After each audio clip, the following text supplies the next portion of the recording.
आज देश में मैं अध्यक्ष जी दो बेस लाइन पे आपके सामने कुछ तथ्य रखना चाहता हूं।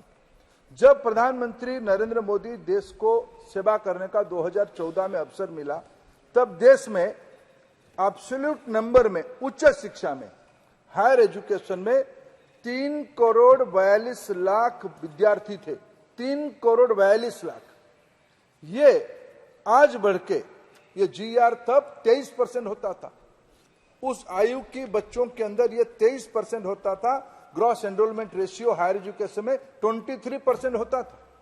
इसी साल यानी 21-22 जहां की लेटेस्ट सर्वे की, जो ऑल इंडिया एजुकेशन सर्वे की स्टैटिस्टिक्स आईज की हमारी हाथ में है, 21-22 की सर्वे के हिसाब से ये बढ़ के 28% हुआ है। 23 से 28% हुआ है। और एब्सोल्यूट नंबर में 4 करोड़ 32 लाख। और इसकी ग्रोथ को अगर आपके सामने मैं विनम्रता के साथ रखूंगा, चिंता की कोई कारण नहीं है। मैं पहले फिर आऊंगा SC, ST, OBC में।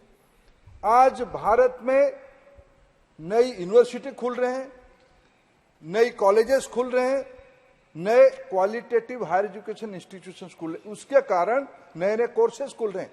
पहले हमारे वहां AI में अंडर ग्रेजुएट कोर्स नहीं थी। पहले हमारी मेडिकल इंस्टीट्यूट और इंजीनियरिंग इंस्टीट्यूट मिलकर ज्वाइंट कोलैबोरेटिव कोर्स नहीं चलाते थे।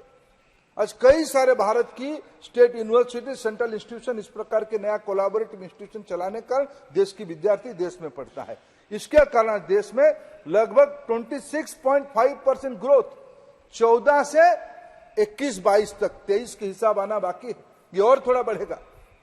विशेष करके महिलाओं में आदरणीय सुप्रिया ताई ने महिलाओं के बारे में अच्छी चिंता की। मैं उस चिंता को स्वीकार भी करता हूं, लेकिन मैं 14 और 21-22 की कंपैरिजन देता हूं।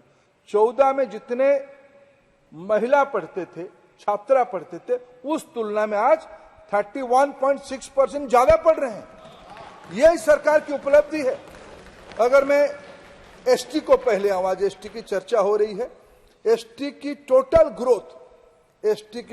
ग्रोथ में 65.2% ग्रोथ हुई है। सबसे ज्यादा ग्रोथ ST की हुई है। और